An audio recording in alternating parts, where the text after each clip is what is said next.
पूरे भारतवर्ष में मेरा नाम भी हुआ गुरु महाराज की कृपा से, आपके आशीर्वाद से।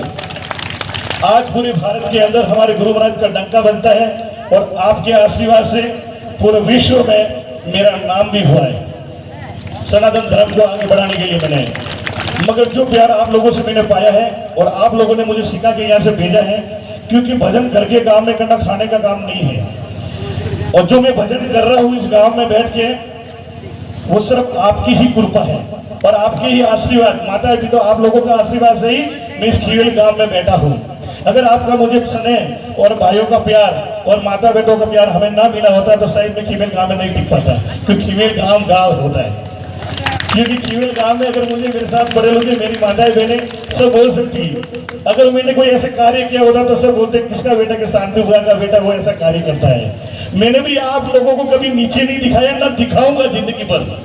ऐसा कोई कार्य नहीं करूंगा कि पूरे खीवेल गांव को और मेरे ढाणी को और मेरी माता बहनों को कभी भी आपको लज्जा नहीं होगी कि मैंने एक बेटे को लाल बना के संत बनाया। कोई बॉर्डर पे भेजता है तो आपने मुझे इस बॉर्डर की तरह संत बना के रखा है, कभी भी आपको नीचे गिरने नहीं दूंगा, कभी भी आपका नाम खराब नहीं करूंगा। मैं पूरे खीवेल गांव तो करूंगा नहीं, मगर आप लोगों को कभी नीचे गिरने नहीं दूंगा। कोई आके आपको ये नहीं कह सकता कि आपका गांव का बेटा, आपके परिवार का बेटा ऐसे कार्य कर रहा है जो आपको नीचे शर्म से झुकना पड़ेगा। अगर ऐसा उस दिन सुनने को मिले, उस दिन आप खुलेआम मुझे पेट्रोल डाल के जला देना, क्योंकि आपका अधिकार बनता है पूरे भाइयों और मेरी माता बहनों का कि मैंने जीवन में ऐसा कोई कार्य किया नहीं तो जीवन में करूंगा, कि मैं वो ऊंचाई पर पहुंच चुका हूं। आप लोगों ने मुझे आशीर्वाद देके उस ऊंचाई पर पहुंचा दिया है जहां मेरे गुरु जी ने सपना देखा था, मेरे माता पिता ने सपना देखा था। मैं किसी का सपना साकार करने के लिए संत बना हूं। मेरे भी भगवान की कृपा से आप लोगों ने ही मुझे संत बनाया, आपको परिवार छोड़ के बना हूं। मुझे भी शौक नहीं था सब कुछ छोड़ने का, मगर मैं किसी का सपना पूरा करने के लिए बना। मेरे पिताजी का सपना था कि एक अच्छा सा, वो हनुमान जी के भक्त थे। ये मैं ही जानता हूँ कि कई बार मुझे प्रेरणा मिलती है और मेरे गुरुदेव का आशीर्वाद से, जो मेरे गुरुदेव तपस्वी योगी बाबा बमननाथ जी उज्जैन चक्रवर्ती शमशान में विराजते हैं, अघोरी पंत बोलते हैं उनको, शमशान वासी हैं। उनके आशीर्वाद से 6 साल उनके पास, आज तक नहीं बताई मैंने ये बात, 6 साल उनके पास मैं घर से भाग के, हैदराबाद से भाग के चुपके से जाके उनके पास तपस्या की और उनका पूर्ण रूप से मुझ पर विश्वास हुआ और उन्होंने आशीर्वाद दिया कि अब तुम्हें घर छोड़ने की बारी आई।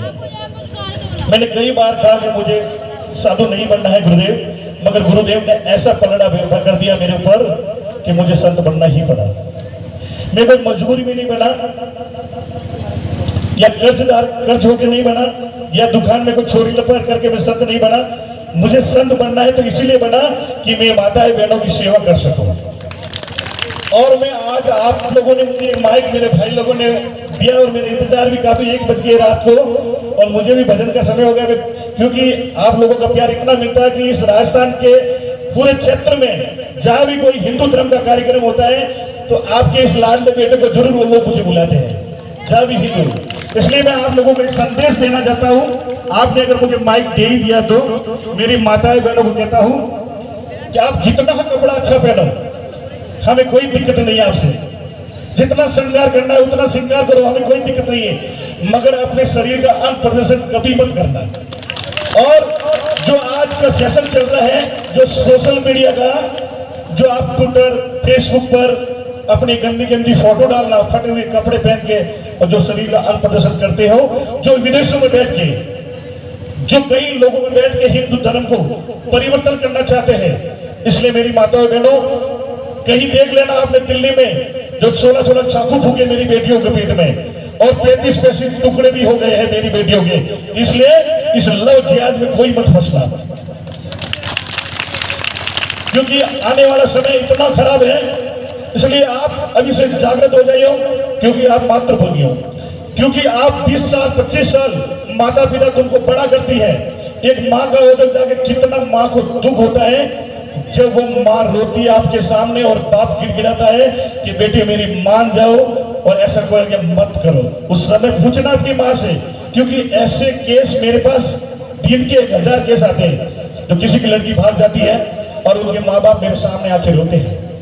तो आप मेरे परिवार हो, आप मेरी बहनें हो, आप मेरी जो कुछ मानो मेरी माता हो, मगर आपसे हाथ जोड़ के मैं विनती करता हूँ, मैं आपका नाम कभी खराब मत करूंगा, तो आप भी मेरा नाम खराब मत करना। मुझे कोई नहीं कहना चाहिए कि बाबूजी आपके फीमेल में, आपकी टाणी में फलानी लड़की, फलाने बाप की लड़की उस लड़के के साथ भाग गई, ऐसा सुनने को मत रहना। ये आपसे मैं मानता हूँ। अगर एक चोली में संत मैंने भिक्षा मांगने के लिए आया हूं, तो मेरी चोली में ये डाल देना कि मेरे भाई, मेरे गुरुवर, मैं आज के बाद ऐसा कोई कार्य नहीं करूंगा जिससे माँ बाप को नीचा देखना पड़े। आप मुझे मानो या मानो कोई बात नहीं, मगर अपने माँ बाप को कभी नीचा मत दिखाना। चाहे आप मुझे छोड़ गाली दे देना, आपको गुस्सा भी आते होंगे, मगर मेरी एक बात जरूर मानना मेरी माताएं बहने, कि आज का जमाना जो सोशल मीडिया का है, जो आप ये मोबाइल इस्तेमाल करती हो, पता नहीं, अगर आपको इतना वीडियो का शौक है, मैं मना नहीं करूंगा, भगवान के मंदिर में जाके करो, कृष्ण भगवान का भजन गाओ, माता जी का भजन गाओ, गुरु महाराज के चरणों में जाओ, माँ बाप की सेवा करते हुए ऐसा वीडियो बना के आप डालो, तो आपकी भी शोभा बढ़ेगी, माँ बाप की भी शोभा बढ़ेगी, और आने वाले पीढ़ियों की भी शोभा बढ़ेगी। कि अगर आपको अगर हमने पूछ लिया, सनातन धर्म की कोई बात पूछ ली, तो आपको किसी को भी पता नहीं है। अगर मैंने पूछ ली कि फलानी पिक्चर में कौन सी हीरोइन थी, तो आप सब बोलेंगे, सबको पता है। तो इसलिए आपको गुरु के चरण में जाना चाहिए, माँ बाप की सेवा करनी चाहिए, क्योंकि पहला स्थान ही माँ बाप का है। जिसने माँ बाप की सेवा की है, वो जीवन में कभी दुख नहीं देखा है, उसको कभी भी किसी चरण में जाने की जरूरत नहीं है। आप किसी मंदिर में आपको कहीं जाने की जरूरत नहीं पड़ेगी, सिर्फ माँ बाप की सेवा करके देख लेना। आप लोगों को नींद आ रही होगी, मगर मैं आपको इसलिए कहना चाहता हूँ कि आप मेरा परिवार है, मेरा अधिकार बनता है कि मैं आपको डांट सकता हूँ, वो अगर वक्त पड़े तो मैं आपको पीट भी सकता हूँ, क्योंकि मेरे पास ये हथियार है, क्योंकि आपने मुझे भाई माना है, और मुझे इस धरती से, इस जन्मभूमि से मुझे साधु बनाया है, तो मेरा भी कर्तव्य बनता है कि मैं आप लोगों की रक्षा करूं, और आपका भी कर्तव्य बनता है कि तुम्हें भाई की लाज रखनी है। इसलिए ऐसा कोई कार्य मत करना मेरी माताएं बहने जिसे, और आपको तंत्र के विषय में कभी भटकने की जरूरत नहीं है। आप लोग समझते नहीं हो कि दिव्य दरबार में मैंने क्या खाया और क्या बनाया है। आप तंत्र के विषय में भटकते हो। मैं आपको एक बात, मेरे भाई लोग 2 मिनट बोल सकता हूं ना, समय ना, क्योंकि मैंने तंत्र के विषय में मैंने PhD हासिल कर चुका हूं, जो तंत्र के विषय में बोलते हैं। और गौरे मारवाड़ी में कहावत है, गरी गांव में हुआ सतरी वेलू खतरी है, अनवास से आप लोगों ने नहीं था, बाकी मैं बताऊंगा। भूत भविष्य वर्तमान जानने की क्षमता गुरु महाराज ने हमें सिखाई है। और आपको एक बात जरूर बताऊंगा, जो आज हजारों प्रकार की बीमारियां होती हैं, कई शरीर में अनेक प्रकार की बीमारियां होती हैं, आप ये मत सोचो कि सब कुछ आपने कहीं करा दिया है। कोई किसी को कुछ नहीं कराता है, कोई इन्हें नहीं मार सके, ऊपर वाला की घड़ी आई डंडे से होगा आई। बाकी आप विषय में और फालतू बातों में कभी भाग मत ले जाओ, तो कभी बेगाव मत ले जाओ कि थारे कहीं करा दियो है। आजकल वो घणो लपड़ा ले लियो है, जब भी जो थारे प्रूफ जी फोरा पड़े थारे कराएड़ो है, वो 2 वर्ड तो अपने फिक्स है, मोरे तंदर मन जो भी है मोरो फिक्स वर्ड है कि थारे प्रूफ जी फोरा पड़े ने थारे दक कराएड़ो।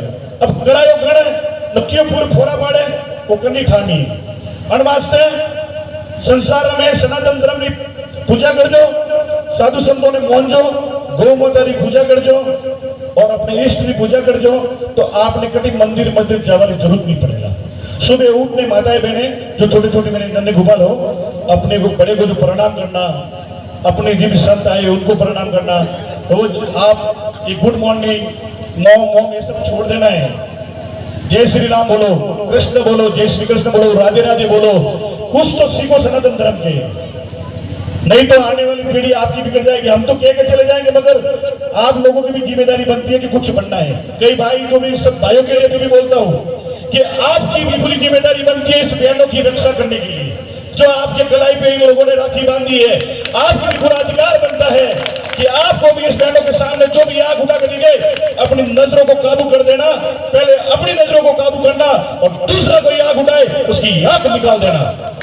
यह भी तुम्हारा कर्तव्य बनता है, क्योंकि तुम भी इन्हीं के भाई हो, चाहे वो किसी की बहन हो। आखिर अपने मोहल्ले की, अपने आंगन की, अपने ही परिवार की। आज अगर तुम्हारा परिवार एक नहीं होता तो सब एक के बैठते, तो ये भी तुम्हारा परिवार है।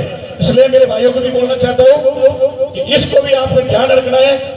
किसी के अब ज्यादा नहीं बोल सकता, मेरे भाई नाराज हो जाएंगे, इसलिए जय श्री महाकाल। आदेश आदेश।